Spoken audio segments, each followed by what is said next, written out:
చాలామంది హిమోగ్లోబిన్ ఎక్కువగా ఉంది అంటే బాడీ స్ట్రాంగ్గా ఉంది అని అనుకుంటారు. కానీ స్మోకర్స్లో హై హిమోగ్లోబిన్ ఉంటే అది కొన్నిసార్లు బాడీ ఎమర్జెన్సీ వార్నింగ్ లాంటిది. సిగరెట్ స్మోక్లో కార్బన్ మోనాక్సైడ్ అనే హార్మ్ఫుల్ గ్యాస్ ఉంటుంది. ఇది మన బాడీలో ఆక్సిజన్ క్యారీ చేసే ప్లేస్ని ఆక్యుపై చేస్తుంది. అంటే బాడీలో ఆక్సిజన్ సప్లై అనేది తగ్గిపోతుంది. అప్పుడు మన బాడీ ఏం చేస్తుందంటే బాడీలో ఆక్సిజన్ తక్కువ పడుతుంది అని ఫీల్ అయ్యి ఎక్స్ట్రా ఆర్బీసీని అనేది ప్రొడ్యూస్ చేస్తుంది. దీనివల్ల మీ హిమోగ్లోబిన్ లెవెల్స్ అనేది చాలా పెరిగిపోతుంది. ఇది చైన్ స్మోకర్స్లో వెరీ కామన్గా కనిపిస్తుంది. కానీ డేంజర్ ఏంటంటే హై హిమోగ్లోబిన్ వల్ల బాడీలో బ్లడ్ అనేది చాలా థిక్గా అవ్వచ్చు. దీనివల్ల high BP, heart pain, stroke risk, heart attack chances అనేవి చాలా ఎక్కువగా ఉంటాయి. అండ్ బ్రీతింగ్ ప్రాబ్లమ్స్ అయితే very common.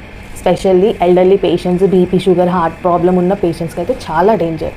If at all మీరు స్మోకర్ అయితే రెగ్యులర్గా మీరు CBC, oxygen levels, lungs checkup అనేది రెగ్యులర్గా చేసుకోండి.